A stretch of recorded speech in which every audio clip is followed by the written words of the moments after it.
ہم چاہے کتنے ہی سرفراز کیوں نہ ہو جائے، چاہے ہمارا گھر بہت ہی خوبصورت کیوں نہ بن جائے، ہمارے پاس کثرت سے سونا چاندی، عزت دولت شہرت سب کچھ ہمارے پاس آ جائے، لیکن کبھی بھی ہم نے خدا کو بھولنا نہیں ہے۔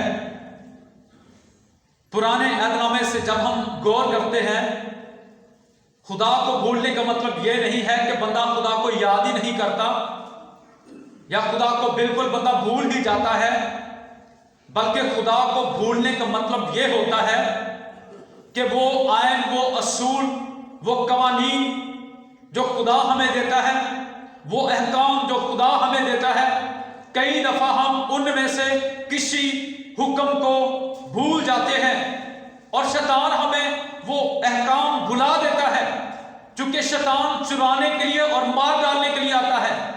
وہ کلام چراتا ہے، وہ کلام ہمیں بھلا دیتا ہے، کلام ہمیں اچھا بھلا یاد ہوتا ہے، لیکن ابلیس آتا ہے، ایسا ہمارے ذہن پر قبضہ کرتا ہے، ایسا اپنا سایہ کرتا ہے، ایسا اپنا کنٹرول کرتا ہے کہ کلام ہمیں وقتی طور پر تھوڑی دیر کے لیے بھول جاتا ہے اور پھر ہم خدا کے کلام کی نافرمانی کر جاتے ہیں۔ آپ جانتے ہیں خدا نے آدم اور حوا سے کہا تھا باغ کے درمیان میں جو درخت ہے اس کا پھل نہ کھانا، لیکن وہ بھول گئے، حوا بھول گئی، آدم بھول گیا اور انہوں نے وہ پھل کھایا، اور آسمان پر ابلیس شیطان، جس کا پہلا نام لوسیفر فرشتہ تھا، وہ خدا کو بھول گیا جس نے اس کو بنایا، جس نے اس کو اتنی عزت دی، فور مین اس کو بنایا، خوبصورت فرشتہ اس کو بنایا۔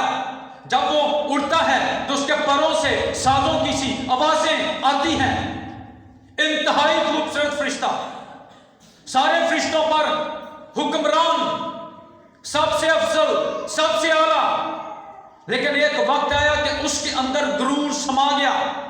یہاں پر ابھی ہم نے پڑھا ہے نا کہ جب سب کچھ تیرے پاس آ جائے تو کہیں ایسا نہ ہو کہ تیرے دل میں غرور سما جائے، کہیں گھمنڈ تیری زندگی میں نہ آ جائے،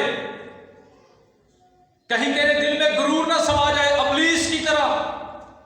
ابلیس کو یہ یاد ہونا چاہیے تھا کہ مجھے خدا نے بنایا ہے اور مجھے یہ سب کچھ خدا نے دیا ہے۔ کس نے دیا ہے؟ ہمیں سب کچھ کس نے دیا ہے؟ نیچے لکھا بھی ہوا ہے خدا ہی تم کو ہر قسم کی دولت حاصل کرنے کی قوت دیتا ہے، خدا دیتا ہے۔ جب تک خدا ہی گھر نہ بنائے، بنانے والوں کی محنت، گھر کون دیتا ہے؟ اچھی جاب کون دیتا ہے؟ تندرستی کون دیتا ہے؟ اگر بندہ تندرست نہ ہو، بیمار پڑ جائے، چارپائی پر پڑ جائے، یا کوئی ایسی مہلک بیماری لگ جائے، یا کسی کی ریڑھ کی ہڈی ٹوٹ جائے، تو کیا بندہ اٹھ کر چل پھر سکتا، کام کر سکتا ہے؟ تو کون ہمیں سب کچھ دیتا ہے؟ لیکن ہم خدا کو بھول جاتے ہیں۔ پتہ کب بھولتے ہیں؟ معائنہ کیجئے گا، جب ہمارے حالات اچھے ہو جاتے ہیں پھر ہم خدا کو بھول جاتے ہیں، خدا کے کلام کو بھول جاتے ہیں کہ ہم نے کلام پڑھا تھا یا ہم نے کلام سنا تھا۔ خدا نے ہمارے حالات بدل دیے ہیں، ہوں طلاق روپیہ تنخواہ لگی 10,000 دائی کی دینی ہے، اسی بھول جانے، کئی سال ہم بھول جاتے ہیں۔ یہ ہے بھولنا۔ آدم بھول گیا، حوا بھول گئی، ابلیس بھول گیا، لوسیفر فرشتہ بھول گیا، اور پھر اس کا رزلٹ کیا ہوا؟ خدا نے آسمان سے نیچے زمین پر اس کو پھینک دیا، کیونکہ اس نے کہا تھا کہ میں اپنا تخت خدا کے تخت سے بھی اونچا بناؤں گا۔ غرور آ گیا، گھمنڈ آ گیا، اس وجہ سے وہ خدا کو بھول گیا، خدا کی مہربانی کو، خدا کی نیکی کو، خدا کے رحم کو، خدا کے ترس کو، خدا کے فضل کو وہ بھول گیا۔ اس لیے خدا نے بھی اسے آسمان سے نیچے زمین پر پھینک دیا۔ اور یہ کلام میں لکھا ہوا ہے جی، کلام میں لکھا ہے اب اے خدا کو بھولنے والوں ذرا غور کرو، میں متواتر گناہ کرنے والوں کی بالدار کھوپڑی کو چیر ڈالوں گا اور کوئی بچانے اور چھڑانے والا نہیں ہوگا۔ یہ خدا کہتا ہے، بھولنے والوں کو کہتا ہے۔ اور آپ جانتے ہیں اگر ہم رومیوں کا خط اس کا 12واں باب اس کی پہلی آیت سے پڑھیں تو خدا کا بندہ پالوس رسول کیا کہتا ہے؟